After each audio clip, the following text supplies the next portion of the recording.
Para peserta aksi bela Palestina bertajuk Untuk Keselamatan NKRI dan Kemenangan Palestina yang akan berlangsung mulai pagi hingga siang nanti mulai berdatangan ke kawasan Irti dan Masjid Istiqlal, Jakarta Pusat.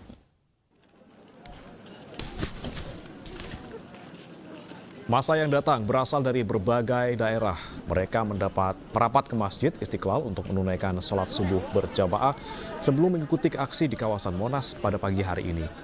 Para peserta aksi membawa berbagai atribut bertemakan negara Palestina. Para peserta aksi bela Palestina berkumpul untuk mendoakan saudara-saudara Muslim di Palestina dan juga untuk keselamatan NKRI.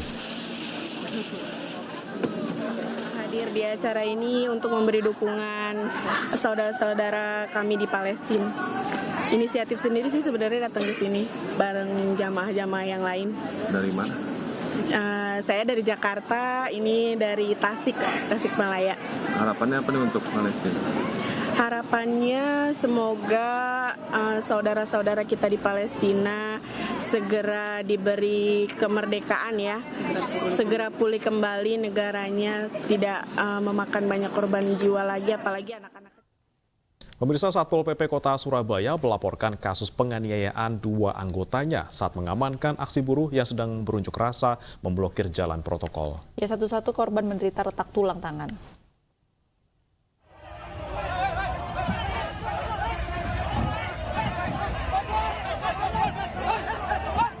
Inilah video amatir penganiayaan anggota Satpol PP Kota Surabaya oleh oknum buruh yang sedang memblokir jalan Ahmad Yani, Kota Surabaya, Jawa Timur. Dalam rekaman tersebut, salah satu anggota Pol PP ditendang lalu dikeroyok oleh beberapa oknum buruh hingga tubuhnya terlempar mengenai tembok. Sementara satu korban lain yang tidak terekam kamera, korban diinjak-injak dan dipukuli oleh oknum buruh hingga alami retak tangan kanan. Kejadian tersebut karena pemotor yang terjebak aksi blokir meminta pertolongan Satpol PP untuk membuka jalan yang diblokir oleh buruh. Namun para buruh tidak terima, tiba-tiba 2 Satpol PP langsung ditendang dan dipukuli oleh oknum buruh. Atas kejadian tersebut, Satpol PP Kota Surabaya melaporkan adanya penganiayaan dan kekerasan terhadap anggota ke Polrestabes Surabaya. Dari Satpol PP Kota Surabaya yang pada saat bertugas mengalami pukulan dan tendangan dari oknum. Korbannya berada di Rumah Sakit Suwandi, masih dalam pemeriksaan dokter dan nanti akan dilakukan visum. Kalau dari luar mengalami luka di bagian mana, Pak? Yang terlihat adalah tangannya sebelah kanan yang anggota atas nama Tarek Aziz itu tidak bisa digerakkan untuk naik. Berapa orang, Pak, yang menjadi korban?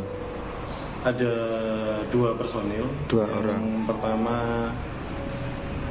bernama Tarek Aziz, yang kedua adalah Abdul Muib Kafi.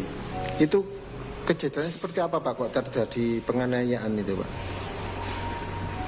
Teman-teman ini memang bertugasnya di pedestrian, di Jalan Ahmad Yani, dan pada saat terjadi demo penutupan dari aksi unjuk rasa, Kini 2 anggota Satpol PP Kota Surabaya tersebut menjalani proses visum dan pengobatan di RSU Suwandi Surabaya. Diduga korban mengalami keretakan di bagian tulang tangan. Dari Surabaya, Jawa Timur, Nur Syafei, iNews melaporkan. Aparat kepolisian terlibat saling dorong saat menghadang massa yang hendak bergerak ke Monumen Mandala Makassar untuk berunjuk rasa. Ya, ratusan personel kepolisian dikerahkan guna pengamanan aksi tersebut.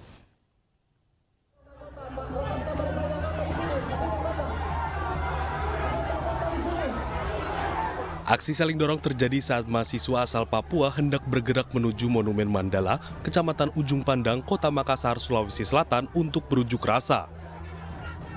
Massa diblokade aparat gabungan dari Polrestabes Makassar bersama Satbrimob dan Satsamapta Polda Sulsel. Dengan menggunakan pengeras suara, pihak kepolisian mengimbau massa untuk kembali ke sekretariat.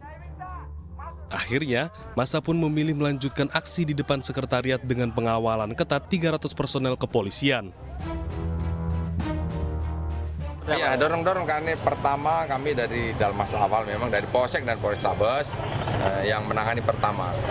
Standar SP-nya kan seperti itu, Dalmas awal dulu. Kalau sudah tidak mampu dari Polrestabes, maka kami minta bantuan ke Dalmas Polda, lanjut ke Brimob. Jadi tahapan tadi sudah dilakukan. Jadi rencananya mau aksi di mana tadi Pak rencana? Rencana aksinya di Mandala. Di Mandala. Tadi ada blokade Pak, kiri kan? Ya blokade, tetap kami blokade supaya dia tidak ke Mandala. Diketahui masa aksi merupakan mahasiswa asal Papua yang melanjutkan pendidikan di kota Makassar. Dari Makassar, Leo Muhammad Nur, iNews melaporkan.